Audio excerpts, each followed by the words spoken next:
It's a shaky start, but the young Dons put in an honourable shift. This is the Sash, definitely not the official podcast of the Essendon Football Club. I'm your host, Rob, here with you on a Friday. Quick turnaround after the Thursday night game, doing the review show, and joining me in Backchat Studios is Joel. Hello, mate. Hello, Rob. I don't mind doing it on a Friday. It's good. Nice to get it done. I reckon we can adjust that mic a little bit from where we had it before. Just a fraction. You kind of want this part pointing at your mouth. That's it. That's what we want. Right. There we go. I think we're good. Yeah. Meetings on air. That's how we roll here. Mate, it was, disappointing to lose, but it's weird feeling content with a loss. It's funny because in so many of the wins we've had this year, we've walked away being like, that win felt like a loss. Yep. Whereas this loss kind of felt like a win in a way. Like, I felt pretty good after it last night. And obviously we're going to discuss a lot about it, but it was really nice to see some overall fight. And, I think the thing that impressed me the most from an overall result perspective was the fact that we challenged them a number of times, we got even, and then they kind of kicked away, then we came back, and they kicked away, then we came back. And so it wasn't like one fight and then immediate fold. We kind of kept going and then, got tired in the end, but it was really nice to see. Nice. Yeah, it was. I think there was a moment there in that first quarter where we were all sitting there going, oh no, this is the doggies all over again. Yeah. And then they kind of did us a bit of a favour at the start of the second. They missed a lot of opportunities. I mean, some of them were pretty low percentage, like big long bombs and stuff like that. And then we just built into the game. It was 26 points at halftime, and then that third quarter surge, led by Jai Caldwell, breaking the disposal record for an Essendon player in a quarter with 18. And we were kicking straight. Goals were happening, and suddenly the Lions were like, oh, gee, we've got to lift to another gear now, and there was a game. Yeah, and look, their whole list is quality. Oh, yeah. They really don't have a lot of gaps. I don't know if they've got any. And even like Morris in the forward line, it's only his second year. He's a really, really good player. He's a gun. Hipwood might be their worst player, potentially, if they're playing on that field. Obviously we'll probably get into Caldwell a little bit more in the goods, but it was awesome to see some of our emerging leaders, people that have been there for 3, 4, 5 years, starting to really play strong, consistent footy, but then also obviously fantastic to see a lot of young players who are in their first or second season, or what do we have, 10, 19-year-olds or something ridiculous, competing and willing themselves to the contest. Yeah, and look, time of the recording doesn't seem like we had any injuries, any big ones. I know there was some minor niggles and knocks. And also see the extent of the fallout, but both Gresham and Durham played out the game. So, touch wood that no one else has pulled up sore, and we're not missing someone else this week. But look, considering the circumstances, the amount of players we had out, the team we had available, the opposition, the location, all of those factors, we held our nerve, and it was a pretty admirable performance. I know, speaking to a lot of people pre-game, they were like, line 60 plus, line 70 plus. Yep. This is going to be an absolute bloodbath, and it wasn't. It was, to use a cliche, it was an honourable loss. Yep. I think the one thing we do have to think, though, is that you don't want to make that a habit. You look at North Melbourne, that is a team who've had 3 years of honourable losses. For sure. They've had all these games where they've played well and they just haven't got the job done. So today, I'm happy to say that was that result, but this is a theme we don't want to be recurring for a long period of time. Yep. Maybe this year it's okay, but next year, the year beyond, if we're sitting here being like, we had an honourable loss to the reigning premiers again, an honourable loss to another good side, then it starts to be annoying. But for today, I'm very happy with how it played out. For sure. We've just got to do something about starting games so poorly. It's been an issue for such a long time. There's a lot of things that have been an issue for a long time, but how often do we give a good team the jump? We're just not ready for the pace that they set, and then we kind of grind our way or work our way into it. But a number of games that we've lost this year and also last year, we lost the game in the first quarter and then matched them for the rest of the game. So whether that's them taking the foot off the pedal because the job was kind of already done, or whether that was us kind of starting to get going. But the Hawthorn game, round one, and a number of other games. So, hopefully we can do something to get firing from the first bounce. Yeah, well, that's it, because Yeah, there's been a lot of those games. I'm pretty sure we outscored them from quarter time. We would have, crazy. Which is 30-something points. Crazy to say. But yeah, look, we got to be happy with that in the context of the season, context of everything. Yep. It is a pleasing night, and yeah, it was just young guys really showing what they can do. Someone we know is good, getting back to his best.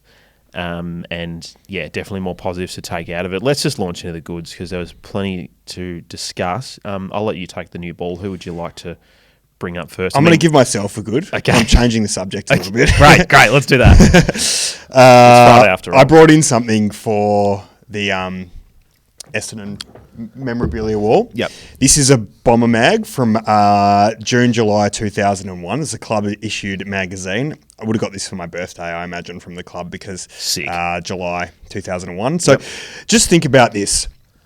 You're about to turn 11. Oh, I'll shut my eyes. Okay. Yep. You're about to turn 11. Yep. Footy is just starting to mean something to you. Oh. The Dons just won a flag and had the best season on record of all time. It's 2001. It's only Life's up from good. Here. It's only up from here. It's only up from here. I play Nintendo 64. It's so good. Exactly. Everything's fantastic. And then this magazine comes, and little do you know, but there's a premonition written here on the front. Oh, no. The Iceman cometh. Oh, no. Now, this was 13 years before the saga, and probably 17 or 18 before Mark Bomber Thompson said his... I'm going to sell ice on the couch. But is this a premonition or is this a premonition for things to come? Yeah. Interesting that, the man on the cover, Blake Carousella, was the Iceman. Is that a scratch or is he wearing an earring? No, yeah. See, okay. I was like, has he got an earring? I don't remember that. It looks like a good piercing, but it's not. So the reason he's called the Iceman is because in this mag, they talk about how in the 2000 grand final. So after coming to the club and not playing in the ones for a couple of years and like kind of working his way into the team. He, when everyone was sloppy in the first quarter of the 2000 grand final, was able to slot or be the Iceman and kick goals when we needed them. So, which is important. It was important. It gives some hope to some of the young players who are struggling to get into the team right now, and gives us some hope as supporters that they might come good. Let me tell you some players to watch. Oh, here we go. VFL team in Players to watch. This is good. Who's taking the next step? Okay. David Hill. Yep. Bang. Yep. He was good. Robert Forster Knight. He's he's part of. Well, he's like basically the 2IC to Matt Rosa. Interesting. Used to be under Dodora. He did the mid-season draft video. So still at the club. That's fantastic. Yep. Corey McGrath. Yeah, no, it's a fail. Nope. Promising. Yep. Ted Richards. Oh, big Ted. Good man, Ted. James Davies. Yep, I know of James Davies. Okay. Apparently had a pretty frosty relation with Kevin Sheedy. Interesting. He looks really frosty in his picture. It's too small for me to show. Yeah, partly why he was obviously frosty because he got delisted. So that's fair. That's going to do it. Mark Bullen. Yep. Bullen. Hurd. His greatest moment is the handball to Hurd. Yep. Yeah, yep. I mean, I'd take that. If I could handball it to Hurd once in my career, that'd be pretty good. I'd be pretty good. I'd never wash my hand again. The players that were on call who were in the twos but ready to go. Yep. Mark Bolton. Yep. Jonathan Robran. Yep. Judd Lulich. Judd Lulich. Wow. That's rogue. One of the fittest blokes at the club, apparently, at the time. Yeah. And Daniel McAllister. Yeah, so add those to the list. Wow, there we go. That's look, great find from you there. Thank you. I've got a 2000 quiz. We'll do it maybe right at the end. Yeah, we'll do the end of the show. Questions right at the end. Yeah, let's save that. Let's do the serious stuff first. Just hold on to it. Just keep it there in your lap. That's fine. There you go. That looks good. Yeah. We've got Hurls up there, the footy record behind you. We've got Lloydie on a scarf there. So we've got our scarf of legends. And then behind me, we've got scarf of just icons, so we've got obviously Stewars and Jake Kelly. We got Mitch Brown, who was a real icon. Great mo there. And Damien Cupido as well, which I've got there. I had written it down, but apologies to the person who gave me Lloydie and Mitch Brown. I've forgotten your name, but I'm gonna find that at some point, and then I'll mention him. So thank you for sending them through. I'm keen to get the mid-season draftees badges because the idea is you start here. But then you could make your way onto the legend scarf, I like Some people will stay here forever. Yep. But there's a lot of space on the legend scarf. There's obviously a few players in the club now who are playing who I can put up there. Yep. But newbies, you're starting here behind me, and then eventually you can make it over there to the legend scarf. That's great. Yeah. It's a good strategy we have. Let's get back to the game. That's what we're here to talk about. For sure. Goods. Who do you want to talk about? Pick a player. All right. There was quite a lot. And I hope we can spend a decent amount of time on Goods. But I'm going to start with Jayden Laverde. Yep. I thought he played a really fantastic game. He was super competitive. He was taking courageous marks. Obviously doesn't take a backwards step. But I think he played really, really well on that key post. And he made some really, really good decisions by hand as well and not biting off too much. I could extend probably that out to our whole defence. I thought all of our one-on-one defenders, McGrath, Redmond played pretty good games, but I think Lav really deserves a shout out. He's come into the team and he's, he's doing what we need for him. Yeah, well, that's it. Like in the space of 3 weeks, he's gone from being the third defender to the number one. Well, he's gone from being the VFL defender to the number one defender in a short space of time, and he does play with a ferocity when he's on. And that's really what you wanted to see. And there was a lot of that. There was a lot of him really charging into the hole to get on the end of marks and not be put off by someone coming back the other way. And yeah, like you said, like he just did what he had to do. He didn't try to buff too much. I mean, there was one switch that he did that I reckon would have gone 40 metres and then also 50 metres in the air at the same time. And I was a bit like, oh God, okay, we're all good, we're all good. But yeah, you're right. He held up really well, all things considered. It might be a bit more of a daunting task next week, just because for sure Carlton are very two-man centric as opposed to Brisbane, where it's a bit more of a spread. And yeah, like you said, the other guys stood up as well. Like I know, apart from the drop mark that caused a goal, Pryor actually had a pretty good game. Outside of that one moment that really, it was burned into my mind at the end of the game, and then today when I was thinking back on it, I watched a few highlights. I was like, yeah, overall, he did his job. Same as Redmond as well. Playing those key posts, you just got to win your 50-50s, win your one-on-ones, and as a whole, they did pretty well under the circumstances. Yep. So yeah, you got to be happy with that. And yeah, look, Lav's gaming. He's an icon. But yeah. Good stuff from him. Yeah, big, I was very happy with challenge him. Next week, going up against either a Mackay or a Curnow. I guess he plays on Curnow. It'd probably be Curnow, right? You think? And then who's playing on Mackay? They're going to bring that McMahon kid in straight away. I don't know. I genuinely don't know. Who plays on Mackay? Does Redmond? I guess Redmond. I don't know, or Pryor. I don't know. Yeah. I don't want to think about it. Yeah, it's a tough one. I don't want to think about it.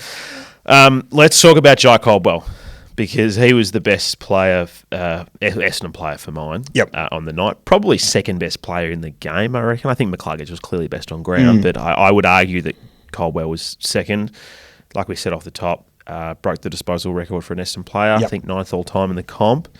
And just getting back to what we know he is at his best after a couple of slower weeks building back in off an injury. And on Monday, we spoke about who's the second best player at Essendon? And a lot of the discussion was about Durham and Martin, but I think Jai Caldwell's firmly in that conversation as well. And obviously after a night like this, you go, well, maybe he is the number 2. And yeah, just becoming everything that we wanted when we brought him in. Absolutely. And I think what you love about him and does, and then those two as is part of our midfield and their partnership is their desire to win the footy is so intense, and Caldwell willed himself to so many contests, particularly in that third quarter, that you could just see him getting in front of Brizzy blokes who just didn't want it as much, and that's what people say about Duz, and then to match that with the class of Nick Martin and his willingness to get from contest to contest, it is really, really exciting for the future amongst others that we've got coming in. I think you kind of talked about his touches. It was, what was it? 18 touches, 11 contested, 7 clearances, 6 score involvements, 3 tackles and a goal. Yeah. I'm not sure. Do you still do Supercoach or any of that kind of stuff? I do, yeah. Yeah. So you know the website Fan Footy? So on Fan Footy, when a player scores over 50 points or kicks 3 goals in a quarter, they get the Superman icon on their name. Yeah. And it harks back to a game where, back when Matthew Pavlich was playing for Freo, there was a Mike was near a huddle and they overheard him being playing at the boys. He was like, blah, blah, blah, get your Superman capes on. Let's fucking go. Blah, blah, blah. And that's what he did. Jai Caldwell literally put his Superman cape on that quarter and said, I'm going to be the man in the guts. Yep. we're obviously playing a bit of a different styled midfielder that we have in the past because Merritt was primarily playing as a half-back, almost in a bit of a sweeper sort of role. Brad sort of spoke in the post-match that, we didn't have any more defenders, so we had to manoeuvre it. But this is this is the future midfield. Yeah. It's obviously we'd like to think this is a long time until it happens, but in a post-Merritt world, Caldwell, Martin, Durham, of the players on that list now, that's the kind of the core you want there to be. Now, obviously, we'd love to add, say a Harley Reid or someone into that mix to make it even better. But you've got three players there with very different skill sets, but all very, very good in their own right. Yep. And I obviously Duz went forward due to him tweaking his ankle, but I actually really like the idea of him spending a bit more time forward. And as we can add more players into that midfield mix, or as Caldwell takes more responsibility, Martin, Merritt, and then whether Sardis or someone else comes in, I like Duz going forward and coming in and going forward just to add that level of competitiveness down there as well. It is really, really exciting for the future. And, those guys at 23 and 24 years of age, hopefully all have their best footy ahead of them in the next couple of years. Well, that's it. They sort of say the prime of players is probably, 24 to 28. Yep. Generally speaking. And certainly for, midfielders who are contested inside players like a Caldwell, that's kind of when you're coming into your own. Yeah. He was absolutely fantastic for over last night. I absolutely love him. He's one of my favourites. That's for certain. We'll continue that debate. Who's the second best player at Essendon? Well, the other one that was mentioned, one of the others was Nick Martin, and we'll talk about him now as well. And he's, I think last night during the coverage they were saying he's the first ranked forward half player in the competition over the last 6 rounds. Wow. So I think others on the list were like Jamie Elliott, and there was one or two others. But so that's obviously a fantastic stat, and he would have stayed on top of that list, I assure, by the end of this round. His ability just to get from the first contest to the second or third contest to be on the end of a change is so good. And we saw that with his goals last night, particularly his second goal that he kicked. He started it in the half-back line and then kicked the goal from the pocket. We saw it a number of times last week as well. Both his goals he was involved in the chain multiple times. He just wants to get to that next contest and be on the end of it. And it's so awesome having a player like that who can finish when he gets on the end of that opportunity. So a massive shout out to Nick Martin, and it's awesome to see him going. And he started the year a bit slow, but I kind of feel like if he continues to go the way that he should be in All-Australian contention again as he was 2 years ago. Yeah, it's interesting. I usually check these because I like to see how the centre stoppage is sort of going. So, 68% of centre bounces attended last night. So this is, it's funny that let's say he made All-Australia. I'm not saying he will, but because of who he is, they'll list him on a flank or on a wing. Yeah. But the last 2 weeks this is a genuine midfielder performance from Nick Martin.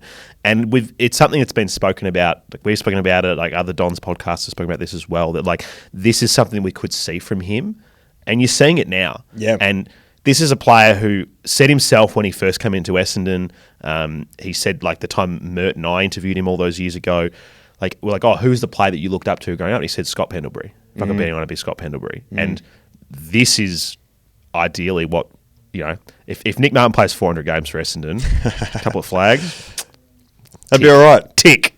Big tick. Absolutely all right. Big tick for me. No, look, he was fantastic. Those goals that he kicks, he makes them look so easy. But then you watch the replay back and you're like, dude, that was a pretty hard snap that he's pulled off there, or a check side, whichever one it was. He's really silky. Big shout out to him.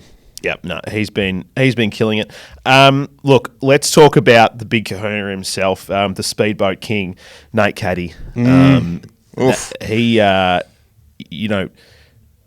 said in an interview that when you rock bleach blonde hair, you kind of got to live up to it in the way you play. And he certainly did. That's as good of a 2-goal game from a forward that I can remember. Yeah. Just because, he's going up against the premiership defence. He's going up against Harris Andrews, who I consider to be the best defender in the comp. Yeah, absolutely. And then he's a superstar. And then Payne is his offsider, who does a lot of the dirty jobs to make Andrews do what he wants. He's also very good. And like, Nate Caddy was just going toe-to-toe with them, and he wasn't getting embarrassed by them. Like, he obviously didn't win everything, but, like, he was genuinely making it hard for them, making serious contests. There was that one on the wing again where he gets it and he just runs, and you're like, he's just got this bag of tricks. Yeah. If he starts to get those low percentage ones and kicks them through, the play on where he stuffed it up. But we've seriously found a play here. This was maybe this is Adrian Dodoro's parting gift to us was Nate Caddy, because we traded up. I know Rosa was in the room. Who knows who was controlling what then? But we traded up. We got him ahead of Geelong, who took O'Sullivan, who is also a gun, by the way. And this is the guy that we will be building our forward line around for the next 10 years. Yeah, it's really, really exciting. And I don't know if I've felt this excited about...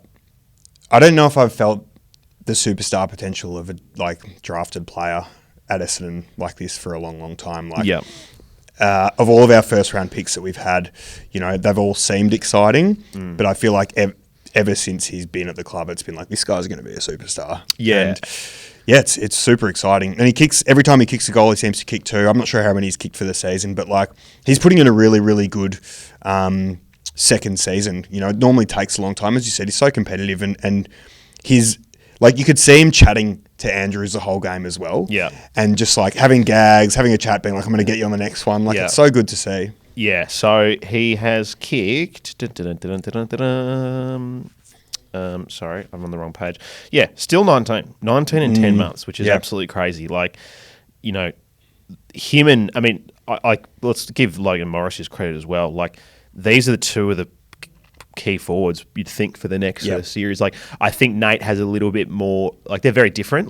Morris is a bit more, I'd say, a traditional forward, whereas Nate's just got this sort of bag of tricks about him. But yeah, we've absolutely got one here. And now it's just about keeping him in check, keeping him fit, letting that desire continue to build. Touch wood that, he's not on the injury list for the next 2 weeks. I feel like we've spoken so positively about him. Only something bad could happen knowing Essendon's luck. If you can't tell, I'm padding here for time life. How many goals he's kicked for the season. Well, look, he's obviously a fantastic player. 14. There you go. 14? Yeah. So halfway through the season, he's kicked 14 goals. If he gets close to 30... awesome. Yeah. For a second player. Super great return. Awesome. Yeah. No, we got to be happy with that. He's such a promising talent. So I'll go on to my next good, which is Peter Wright. Yeah. I think he's we've spoken about it a few times, but his second quarter, vital. Second quarter was really, really important. He's being really, really competitive. He's not taking a backward step at a lot of contests. And even there was we talk a lot about Peter Wright's inability to put on forward pressure and how that's an issue, but I actually feel like maybe he's better at it at the moment than Langford has been since he's returned. And also now that he's in the ruck, he's he had a goal-saving tackle where he got a hold of the ball in our defence as well. So I think, we can obviously expect a reduced goal output now that he's sharing those ruck duties. But I think he's been really, really competitive, and I think he's working well with Caddy. And I think Caddy chases and tackles. He's done that a number of times this year. It's kind of pushing Peter Wright to do it. Yep. And our forward line kind of looks dangerous. And when we got things working, both of them, as well as Kako and Gresh in that third quarter, and during the last quarter, were really, really important in holding the ball inside our front half. Yeah, and definitely. There's been plenty of times we've said it goes out of there too easy, and it still sometimes does. But Peter Wright had a really, really big game, and again, I'm really happy with how he's building since he's been back in the team. So since he's been at Essendon, I'll give you. So this is his average tackles. So average game tackles. So from 2021 till now, so 1.8, then it was 0.7, 1.3, 1.4. In 2025, he averages 2.9 tackles a game. That's awesome. So he's almost doubled his output of what he's been doing. He'd be averaging more than Redmond, I reckon. Yeah. I think there's a number of people he'd be averaging more as, which is saying something. But that's awesome. Yeah, no, it's really good. That's just what you want. You need the... Very early on in the season, we spoke about this when we were discussing how, Brad had gone with the Draper-Bryan combination.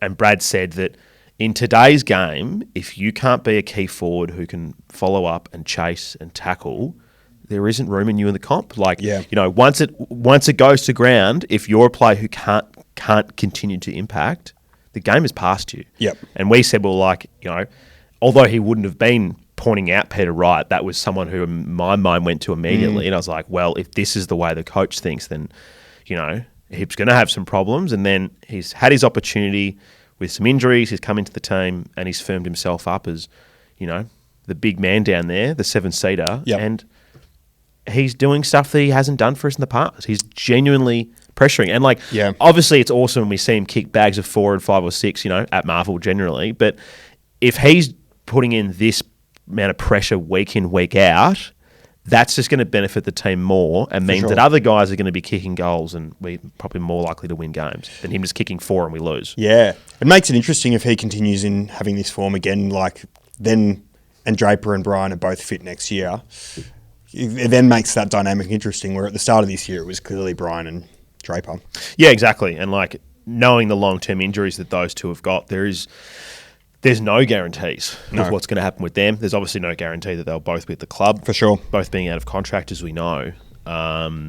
We'd love them to stay, of course, but there's no guarantees as to what's going to happen from there. So, yeah, look, really interesting one. Who else do you want to give a shout-out to? Anyone else? Yeah, look, I've got a few. I just wanted to... I don't know how long we're going to have... how many positives we're going to have over the next month or two. So I think it's important while we do, we focus on Enjoy them while we can. Archie Roberts. Yeah. Real good. He, you know what, I loved seeing Levi Ashcroft get subbed off and Archie Roberts stays on and has a big impact on the game. Like, we're subbing that other, you know, rising star favourite. He seems to really, he's a good defender and he's super competitive, but he really, really knows when to attack. And he, as a halfback flanker, he's really, really good at getting up the ground and getting the ball moving. And I don't think he's not an excellent kick, but I think he's a good enough kick to know when there's time and space to bite something off. And I think he was really, really critical in switching the ball for us a lot, and then also providing that option. So he's turning into a really fantastic player really quickly, and deserves a shout out again. I really love him. I know Jesse's big on him being a future captain of the footy club. Yeah. I think there's a lot of... It's hard to say whether he could be a future captain or not. At this stage, I think probably Caldwell's maybe putting his hand up as the next captain. Or Nick Martin, who's in the leadership group. Yeah, Nick Martin. Maybe he would be a good captain. He does. He's in the leadership group. Like he's clearly doing. He clearly does stuff that, you know, we don't see as fans. For sure. To be in the leadership group, like, they don't just pick you for just because That's right. you're a good player. Yeah. You know, there's been plenty of good players at Essendon who have been nowhere near that. So, he might be one potentially. But yeah, look, awesome season to have. Like, he's been a real revelation. Like, I was always excited to see what he was going to do this year, and from what we saw last year, I was like, yeah, he's a good young player, but I don't think I expected the consistency. I was like, yeah, he'll have a good game here and there, but he's just kind of week in, week out, bringing this level of effort and performance. And yeah, like, you know, everyone who put $10 on him at $60 for the rising star must be pretty content at the moment. Maybe a long hammy injury to Levi Ashcroft, and then he'll firm up as the favourite. But look, after last night, I feel like he was. If we're comparing the pair just for one game, like, he was comfortably the better player for sure. It's really exciting. You look at him. Kako, I thought, was really important in stages. I thought he makes really good decisions and he's very clean. I think when the ball comes near him, he's clean. I'd like him to be a little bit more selfish. I mean, I know it's just because I want to see him kick goals and I want to see him kick a bag, but there's a few times where I'm like, just have a shot. But I understand that, like, you know, play the percentages, look for people in space. When the ball's on the ground, and, like, look, in the first half, those, you know, smaller Brisbane defenders did really, really well. But, like, you know, you kind of go, gee, he's going to make this hard for them. Like, he's not going to make it an easy, pick up and go. Like, he's really going to put in. I just want to see him kick a big. I'm calling. Goals. Now, this is still a long time away, so I don't know if this is the most ridiculous prediction, but I'm calling 2027 Dons win a final. 2027 So final. I'm giving myself a little bit of leeway. Yeah. It's not going to be this year. It's not going to be next year. I wouldn't say that's a hot take. I'm hot taking, guys. You heard it here first. In 2 years we'll win a final, not a flag. A final. Well, look, it's been 21, so yeah, tepid takes here on a Friday from Joel. That's okay. Anyone else? I mean, look, Goldie fought pretty hard. Yeah, he did.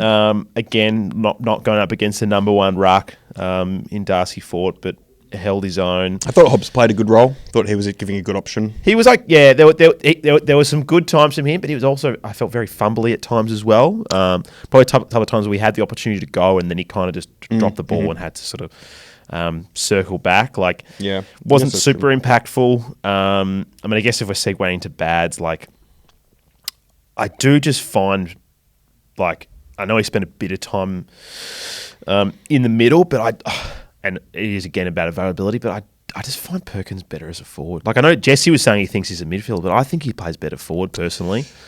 I think I thought his game last week was good, and he keeps having these almost games where he's in the right spot and he's kind of competing for the footy, but maybe he's a little bit fumbly or he just overkicks it. Yeah. So I kind of feel like he's still building, but it's how long do you give him to build as well? So I just think he gets beaten the other way too much. Yeah, like I think he's too often caught. Either in two minds about a decision. Goes the wrong way, and the tap doesn't go the way you're going. But often just ball watching, and then the opposition guys got meters on him. Yep. And there's a few guys like that as well in the team. Like he's certainly not alone. Like I don't want to just put it all on him, but personally, I think he plays his best footy when he's coming at the ball from the forward line.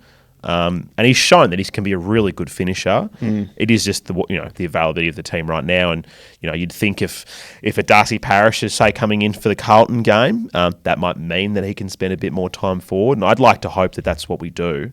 But yeah, I can see why people get frustrated about him. That's for sure. Yeah, I think you're right. I guess he seems a bit more natural when he's closer to goal. Yes. He knows where the sticks are and can get it on the boot and doesn't have to think too much. Well, yeah, and he just doesn't have to think about like a really good midfielder who's just going up and back. And I think he gets lost in traffic. Yeah, for sure. Whereas when you're forward, it's very much just like, all right, follow the ball. Where's my opportunity? All right, we don't have it. Set up in the zone. Press whatever we're doing, and then that's it. Whereas I do just feel he can get lost in the middle of the ground at times. Yep. But look, he's a young guy. He's improving. He's got a lot more that he can do. We'll talk about some of the young guys really quickly. Small game, but Zach Johnson has a nice little boot on him. Yeah, I think he probably looked a little bit shaky to start off with. Yeah. Obviously picking up the pace of the game, which is natural, right? Yep. Playing against the Premiers on their home deck. And yeah, it was a bit like just wanting to get rid of the ball right at the start. But then he kind of came into it, and obviously he's got really, really big raps. I'd love to see him stay in the team for a run. I definitely don't think he did himself a disservice. Yeah, I mean, the only person I can see coming into this team from the VFL, look, we might see one of these mid-season draft come in pretty quickly, but I feel like it's probably Darcy Parish would be next. Yep.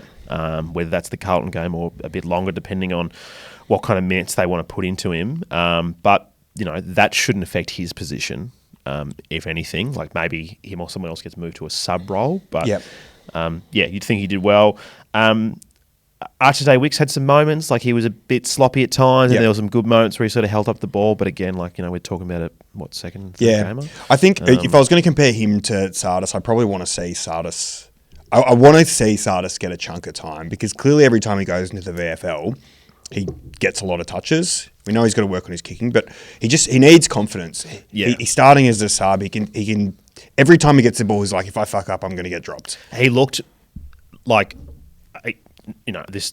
I don't want to shoot him down too hard, but understanding young guy against the Premiership midfield, coming in the last quarter when you haven't had you're not at the pace of the game, but his stoppage work in that final quarter was very poor. Yeah, for sure. Very, very poor. Yeah. Again, knowing who he's up against, all those sort of factors. So it does come down to the fact that it is about availability. I feel like with those sort of inside mid players, like if you're going to play them, you start them in the guts. Yeah. I feel like you kind of want more outside players as your sub, but this just all sort of factors into availability, I think. Like, he came on and I was just like, well, you know, he didn't do enough for me in that sample size to warrant coming in to start next week. Yeah, I think... assuming everyone's fit. But it's a tough role and he's a young guy, so we'll see. Yeah, and that's fair. He didn't do enough, but I really want that for him because I don't think we're going to get the best out of him unless we can give him that and that he can get confidence that he's not. But he's kind of, but I think he's you know, again, I'm not trying to shut down a young player here, but he's a one-trick pony. He's an inside mid. For sure. That's it. But let's be honest with ourselves, that is a role, like with, you know, key to forwards and key defenders and even ruckman, that generally speaking, the players in the competition who are playing that role well are not young players. It's very rare that you see someone come in and be young and then play well. For sure. Like the example I used, the last one I can think of who genuinely came in so young and played well was Clayton Oliver. But Clayton Oliver's like one of the absolute finds. Now, another example you could use, and, you know, they're not like... They are like a little bit different, their profile. Like he's a little bit bigger, but Ned Long. Ned Long played a year or so at Hawthorn. You know, he's an inside mid player, struggled, went off to Collingwood. Now he's 22 years old. He's come into that team with his chance, and he's absolutely dominating as an inside midfielder. But that's 4 years in the system. Now, Sardis, this is year 2 in the system for him, or is it year 3 in the system? No, 2. Oh, whatever. Yeah, whatever it was 2, I think. No, yeah, well... No, sorry, this is the third season. Third season, sorry. So we do want to be starting to see stuff there, but like, look, you know, Ned Long, for example, this is his 4th season, and now we're seeing some real fruits of that. So it can take time. I do understand that, but it's, you know, you see when he does come up to the grade, and it's not a practice match where you're playing against, you know, let's be honest, VFL mids. He just isn't there yet. But it could happen, and he's just got to keep putting in the hard work. So. Well, look, according to Bomber 2001, Blake Carousella spent a couple of years in the 2s before getting in. They have a similar look. similar look. Except, I mean, Sardis is maybe like the Wish version of Blake Carousella. Yeah, very different players. Very different players. But, you know, good players can be, as you said, it might take him a bit of time. So exactly. Let's hope the best for him. Yeah, exactly. It might take time, but there is obviously discussions to be had around, you know, him and Parrish and Setterfield and Shield. I mean, I feel like Shield's, you know, the writing's on the wall for him at the moment, but, you know, those sort of 3 guys who play kind of the same role. And Setterfield's like been pretty good. Like he's been a real steady head that I've found. But yeah, like you kind of want to see him coming in, playing in the guts. Sardis, you'd like to see him start from the beginning so he can build into the game. But yeah, based off that 15 minutes, I wouldn't have him in next week. Very fair. Yeah. Any other bads that you want to pick out? Because we did lose. I'm going to pick out a bad because I don't know if I'm ever going to have a chance to do this again. Yep. Zach Merritt. Interesting. Now, he didn't have the worst game of all time, but I think he made some bad decisions. Uncharacteristic decisions. It was uncharacteristic, both by hand and by foot in that last quarter. In particular, and once or twice in the third quarter. But in that last quarter in particular, he had a couple of kicks into the middle, one that led directly to a goal, and a few really, really fumbly handballs that put other players under pressure. And it was just really, really, as you said, uncharacteristic of Zach Merritt. So the only reason I'm bringing him out, he's obviously got a million credits in the bank for us not to go hard on him, is just because maybe I'll never have a chance to do it again because he's that consistent. But I think... that was probably a game where his disposal let him down a little bit, which is unlike him. He obviously doesn't play that halfback role a lot and hasn't a lot. I think with a full healthy list, and you know, if you had the option to play him anywhere that's not obviously in the guts, I would prefer him as half forward because I think that's where he can be most damaging. But you know, this was obviously about who was available and where we could fit them in. But yeah, there was a few times where he took the game on and it didn't work out, which is unlike him. But yeah, he has enough. Like you said, he's got probably a million credits that he can. So I'm spend. sorry, Zach. I'm so sorry. I'm sorry. I can't believe I just did that. Yeah, I can't believe you did that. Yeah, Joel, you're off the pod. I'll show now. myself out. Joel, you're off the pod forever. Should we do some votes? Let's. Sash Fan Player of the Year Award brought to you by Waxit Car Care. You can find the best car care products at waxit.com.au. Use the link in the episode description for 10% off, which is pretty damn good. Okay. Sash Fan Player of the Year Award vote. So coming in with one vote, and maybe this is a bit of bias because of who he is, and I know you just mentioned him out for a bad, but Zach Merritt got one vote. So the people have spoken. Not saying that I certainly don't agree with that, but he's polled enough votes across the board of people who probably got to number 5 and go, who the fuck should I vote for? And yeah, that would have been that. Just chucked him in. But, yep, Zachy, he has found himself picking up enough votes. I mean, three people voted him best on, which I don't know. Were they watching this game? I don't know. Maybe it was Zach Merritt. I don't know. Again, this is what the people vote. I have no say in this whatsoever. 2 votes. Okay, let's move on. Archie Roberts got 2 votes. Yeah, love it. Love to see. 3 votes, Big Nate Dog Nate Caddy. Hell yeah.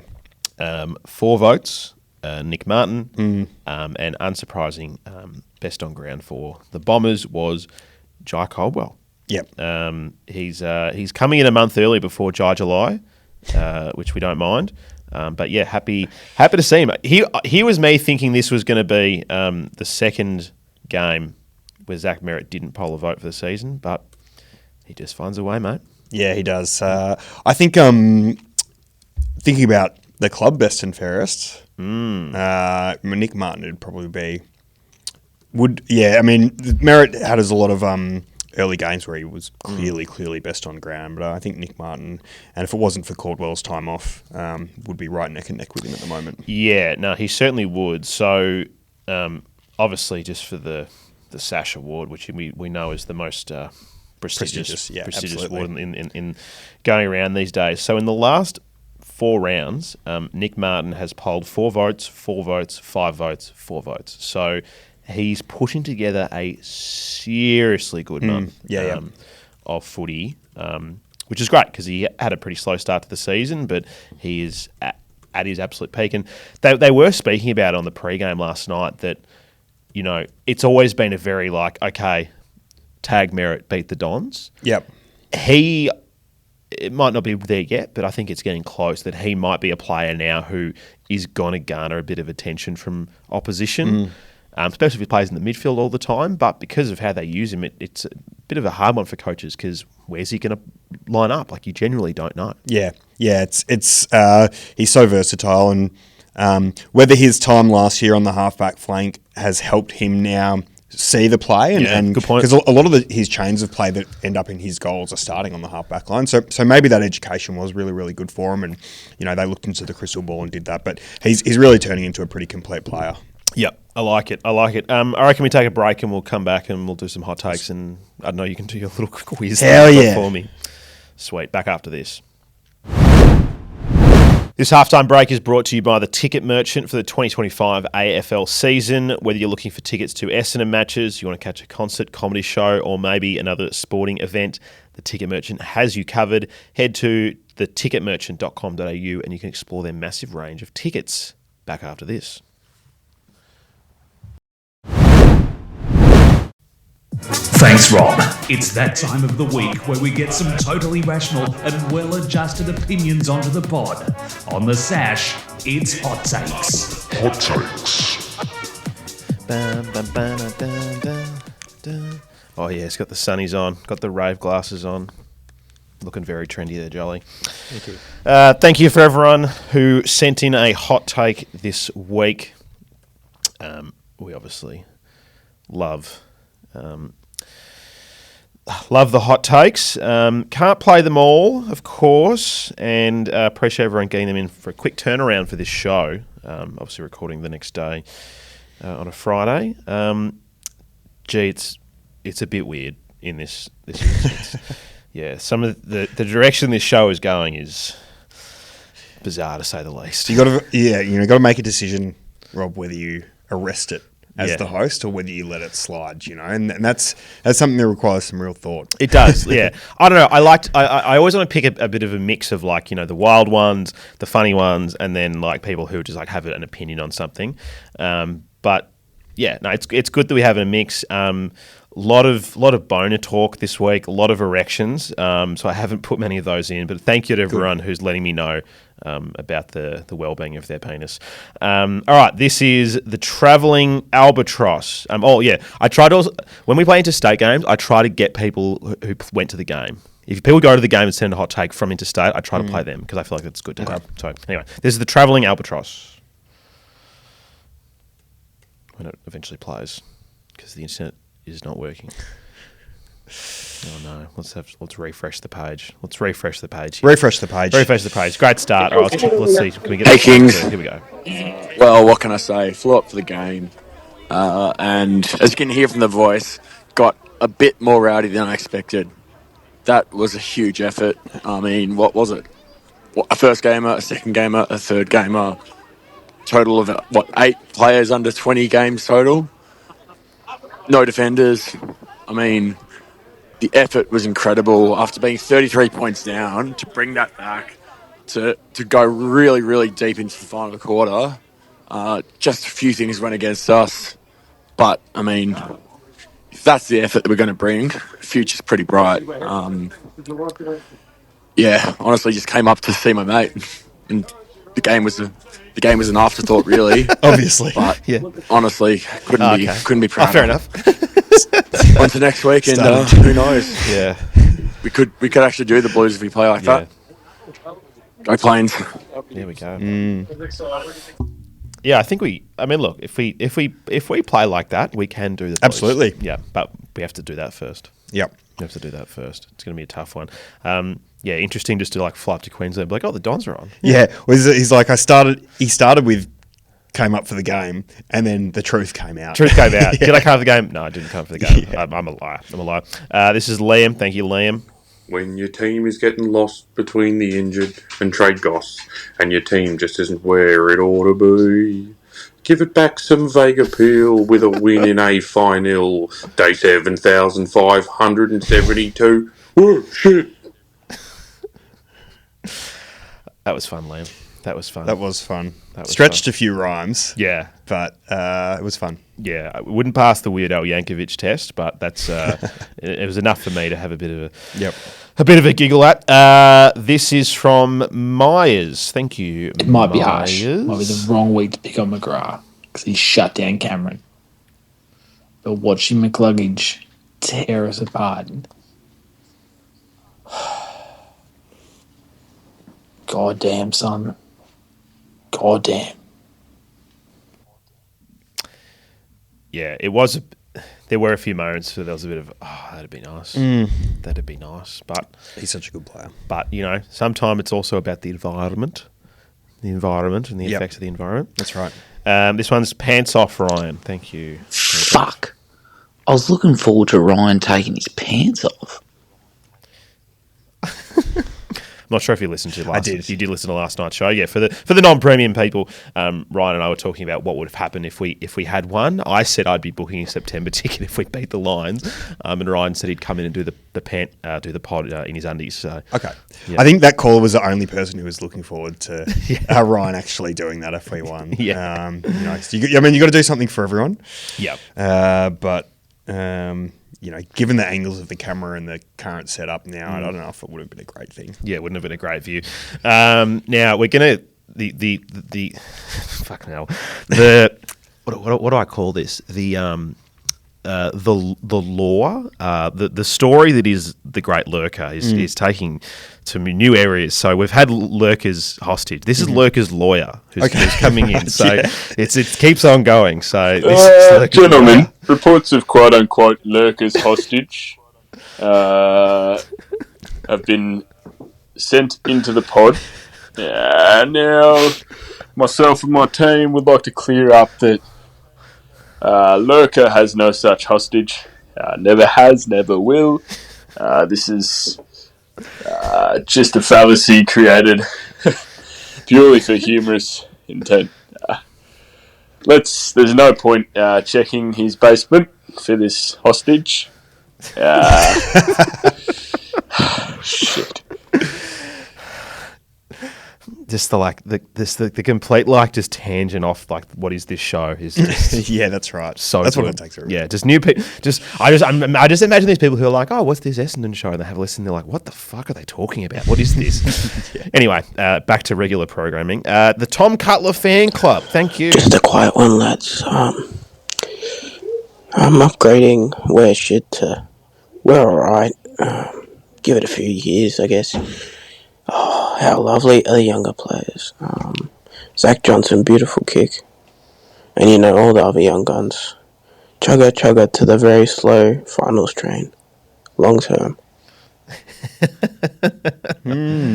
I like that, yeah. We should get a little a train track and with a wear shit on one end. Yeah. And lids off on the other end. Lids off on the other end. The train meter. And then, let's get a train meter going. A train meter. Yeah. I don't know what the icon can be.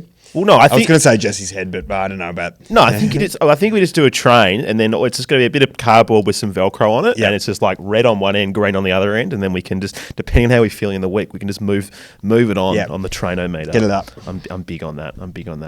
I went to a music festival once, and some person brought, it was called the garlic meter, and it was just this meter of think of the sort of semicircle, and they had a piece of garlic bread on it, and basically on one end it said it was extreme garlic, and then it was very garlicky, a little bit of garlic that, and so when a really good song was playing and everyone that was dancing, have a really good time, this guy would get up there and turn the garlic meter up, and he was really serious about it. People would be like, woo, turn it up, and he'd be like, no, this isn't garlicky enough. This track, we've got to wait for a better one, and that's great. It was absolute delight. So shout out to that good person. Commitment to shout out to that person if they happen to listen to this podcast. That was very funny. Next one's from Ethan. Thank you, Ethan. The biggest takeaway from tonight's game wasn't the fact that Gresham should be dropped to the twos for the rest of the year or Judd Caldwell's 10 is a lead. No. Is that the Brights were too light for Levi Ashcroft, honestly. Being tactically subbed out and only having 15 possessions for the so-called rising star favourite is quite amusing. I mean, it's good to see that Roberts is finally getting some recognition by the commentators and the rest of the community. And the best part was, it was one of his quiet games for the season, but still good. Only had 20 possessions, should have had a goal. But yeah, good to know he's putting on notes for everyone else that he is the favourite, and rightfully so. Up the Plains.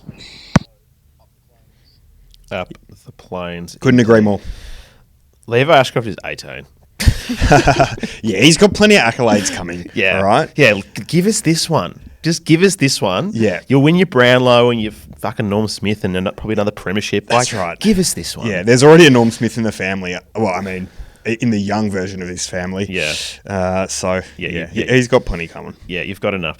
Ethan made a point there that we haven't spoken about. Now, there was a few moments there where it looked from the coverage that Gresh was having a little bit of a moment with Duz, wanting to be closest to the goal square, because I think they were both sort of labouring a little bit, and it looked like he was a bit sulky about it, that he obviously had a moment where he sort of burnt someone, took a shot, and then missed. I don't like seeing that. No. I don't like seeing that. Yeah. Now, obviously, we only sort of saw that little sort of snapshot, don't know the entire story, but, you want your leaders to be more selfless. Yeah, I agree. That was something that I noticed immediately as well. And it was Peter Wright that he could have given it to. And it's you've got Peter Wright open, 45 out, who's having a drop punt as opposed to you trying to snap it around your shoulder. So he redeemed himself a bit in the second half. Yeah. But it's not about having a good or a bad game. It's about burning your teammates or being filthy if you don't get to be the deepest forward. That's a bit childish. So step up, Crash. Yep. Next one's from Wild George. This is a new person sending one through. I can't work out if this is their real accent or they're putting it on. But I like to play new people sometimes when they come through. I just thought this was a bit different, so let's have a listen. Hello, chaps. Just watched the match, so I'm a bit disappointed about the loss, but you've got to remember we are up against the reigning premiers in the Brisbane Lions, but fair crack from the young team. I think Caddy had a really good game. Really love that goal that he did in the last quarter, the bicycle kick. But a bit bit gutted. I think they could have been a little bit more consistent with the ball movement. But other than that, I think that they did play all right. Still a bit disappointing, but we really need to step up if Essendon really want to beat Carlton next week. So it's going to be tough from that then on, but what will be, I suppose. So yes, go the Bombers. See you later.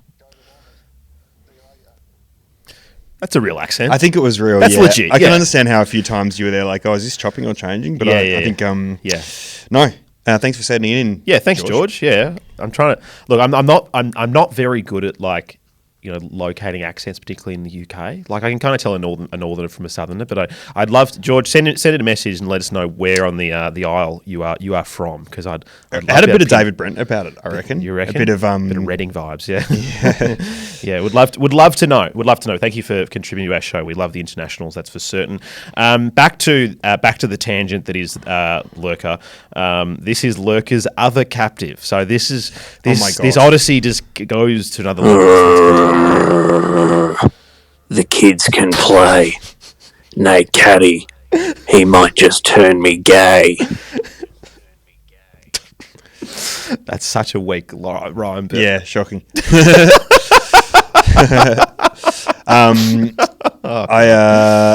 Lurker's clearly taking them to rhyming class as well. Is the one thing he does with them, is it? In the basement. Yeah, he does some good rhyming. Yeah, I think Lurker's other captive could definitely improve. Yep. But that was still funny. Yep. That was funny enough. Very childish humour from us here. Selfless Family Man. Now, do you listen to Monday's show? Yes. Okay, cool. So you're up to date. So this will make sense. What would you do Monday's show if you were stuck in a Target in a shopping centre in a suburb called Preston, and Nate Caddy was getting threatened at machete point? Would you A, run out of the Target, bust out of the closed roller door, and step in the way of Nate Caddy?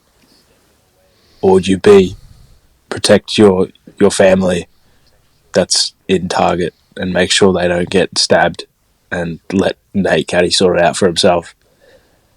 Now, me personally, I know what I'm picking. But what about you guys? Up the fucking plains. I'll ask you, Joel. You go first. Well, as someone without a family, yeah, I do love Nate Caddy. And I like to think of myself a bit of a hero. So, glory of throwing myself in front of the machete. Yeah, I feel like Nate would handle himself all right. I don't think he'd need. You're probably right. I don't think he'd need my help. Yeah, I don't think he'd need my help. Look, if I could get my son out of the pram, and I can still use the pram as a weapon, absolutely. But I'd have to look after the kid first. I think I think that's fair. Just to be safe. Shout out to Northland. What a place. All right, Rory from Scotland. Thank you, Rory. So just wanted to go straight off the bat. It's probably one of my proudest days as a Dons fan. Unreal result considering the circumstances up there and the start we got. But more than anything, just the football we played that third quarter. That should be the blueprint going forward as to what we want to put out there as a brand, because that's something that can actually trouble teams. But one thing caught my eye. Saw in the rooms after the game, Kane Corns went up to Nate Caddy, had a word, and Nate Caddy had quite a sort of disturbed look on his face, so it's kind of like, what's going on here? So one of the Herald Sun journals actually was able to find the audio, and it was sort of quite disturbing. Here we go, this is what was sort of said. You an official here? Because you have officially given me a boner. I'm a sex addict. It's my cross to bear. Absolutely outrageous. I think it's straight to the tribunal for Kane for that one. That's at least a 4-weeker. Yeah, Kane was... I was watching on Fox, I've seen some of the clips, but yeah, Kane was definitely getting around our man, which can be a curse. Yeah,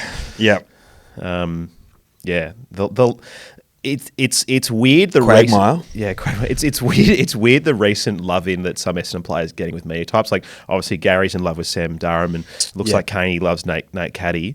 Look, if we can somehow, and we're obviously going to be getting Dermy on side with Archer May, but I guess Kingy's the next Essendon basher that we have to get on side with someone. And Caro. Yeah, Caro. Caro's the peak of the mountain. When Caro's getting around an Essendon player, you know we're finally good. Yeah, that's right.